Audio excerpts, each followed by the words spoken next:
Welcome to our channel TV, the place where we celebrate and honor the legacies of remarkable individuals whose talents and achievements have left a memorable impact on our world.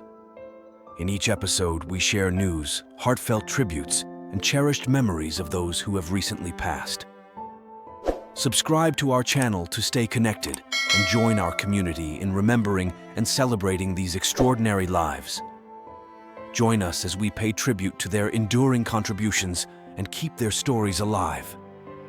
Richard Ferrangi, who passed away at the age of 86 on May 19th, carved out a distinctive niche in American cinema with his memorable portrayals of both cops and crooks.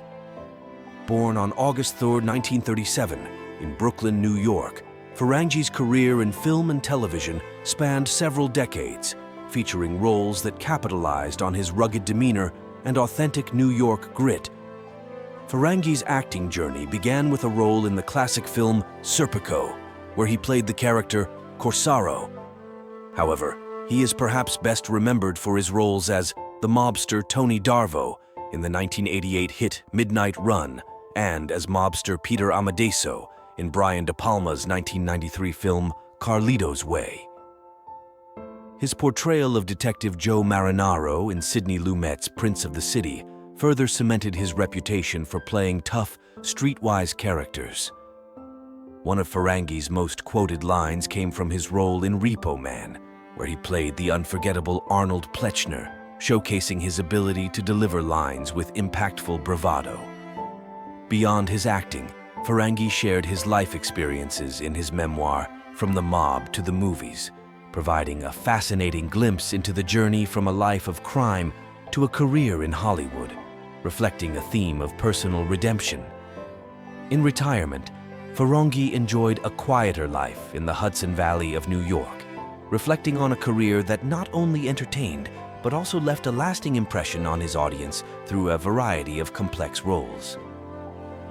His legacy in film is marked by a blend of intensity and authenticity, making each character he played uniquely memorable.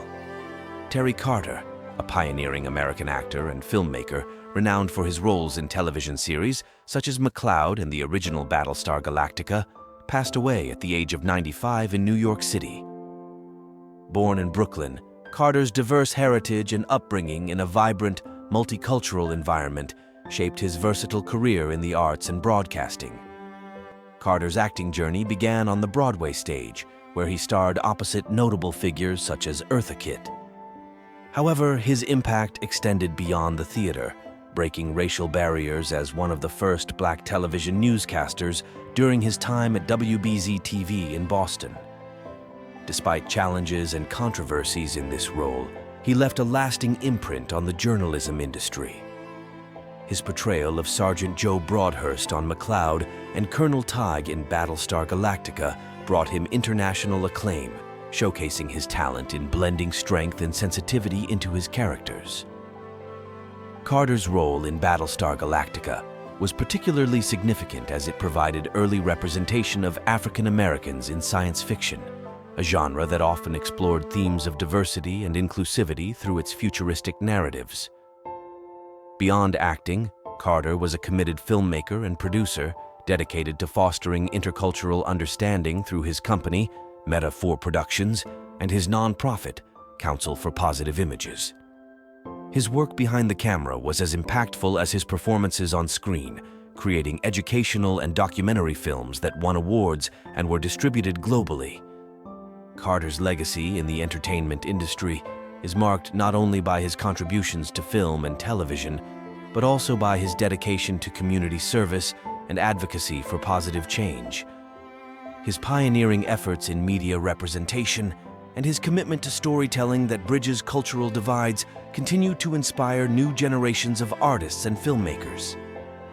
Sonia Christopher, a pioneering contestant on the reality TV show Survivor and an emblematic figure in its history, passed away at the age of 87 on May 12th.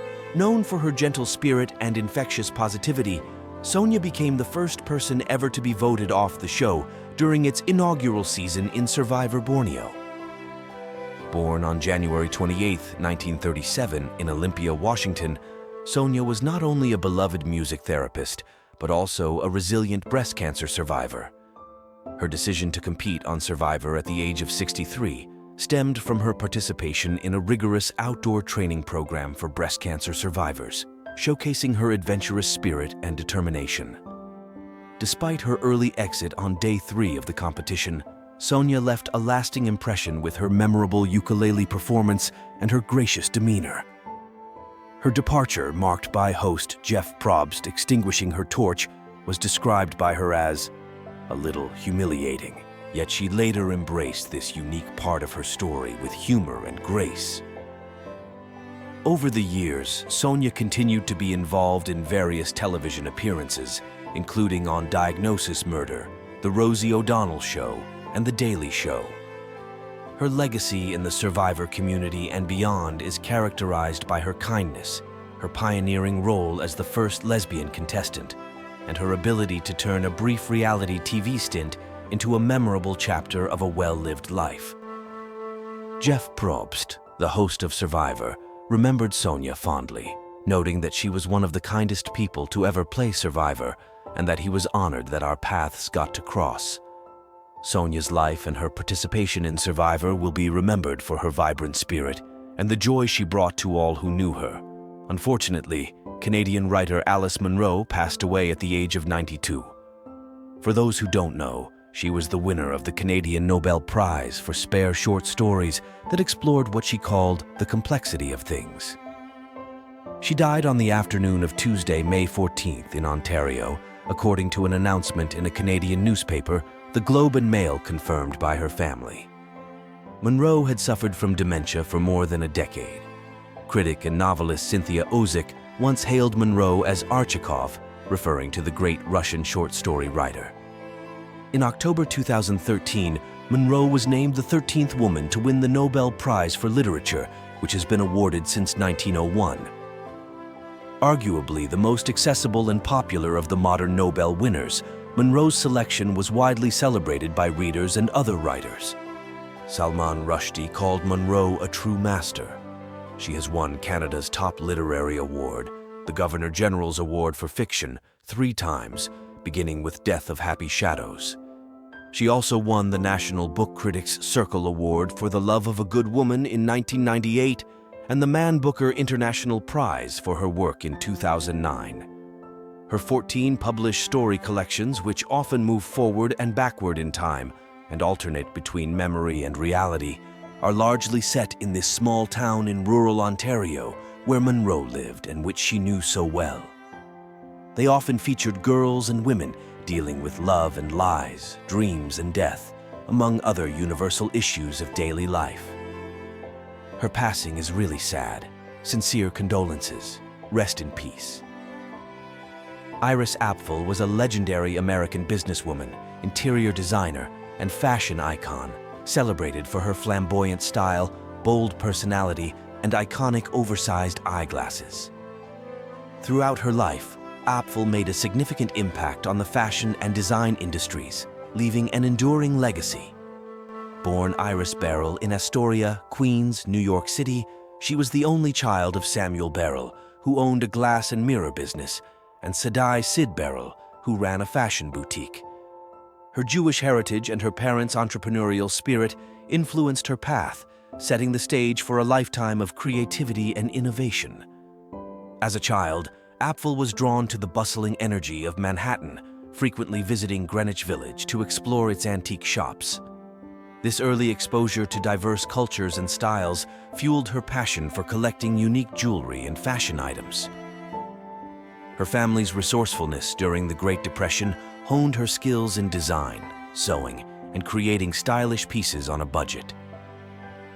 Apfel pursued art history at New York University and attended the University of Wisconsin's Art School, further refining her artistic talents.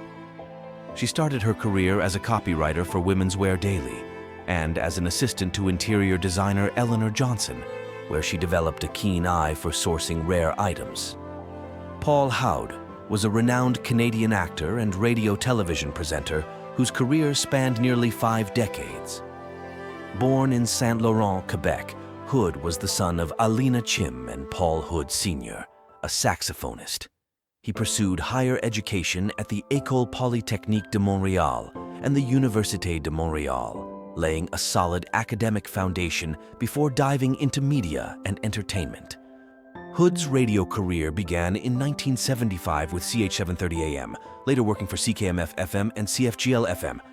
In 2007, he hosted at CHMP-FM 98.5 until January 2019. From 2022 to 2023, Hood hosted a show on CKLX-FM. He also presented various shows on IC Radio Canada Tele, TVA, TQS, and Télé-Québec, co-hosting the game show Le Cercle and appearing in the TV series Le Boys. Hood's participation in 3602nd d'Extase alongside Marc Labrèche highlighted his versatility. Paul married Francine Odette in 1982, and they had two sons, Carl and Paul Frederick. His grandson, Laney Paul Arnaud Xavier Hood, was born in 2017 to Carl and singer Ariane Zita. Tragically, Hoodie passed away on 2024 at the age of 69 following complications from surgery. His impact on Canadian media and entertainment remains indelible, leaving a lasting legacy of talent and perseverance. Breaking news.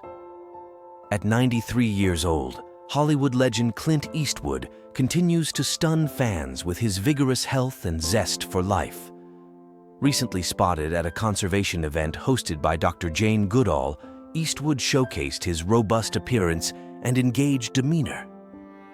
Known for his iconic roles and enduring presence in the film industry, Eastwood has maintained a rigorous fitness and health regimen that defies the typical boundaries of aging. Photos from the event highlight Eastwood's casual yet sharp style. Sporting a green flannel and gray jacket, looking every bit the picture of health. This public appearance follows his recent directorial efforts on the set of Juror No. 2, demonstrating his ongoing commitment to filmmaking. Beyond his cinematic achievements, Eastwood's lifestyle choices, from a disciplined diet to regular physical activity, illustrate his philosophy of staying productive and keeping the old man at bay, a sentiment echoed in conversations with fellow celebrities like Toby Keith. As Eastwood approaches his 94th birthday, his example continues to inspire discussions around healthy aging, underscoring a life well lived through active engagement and careful health management.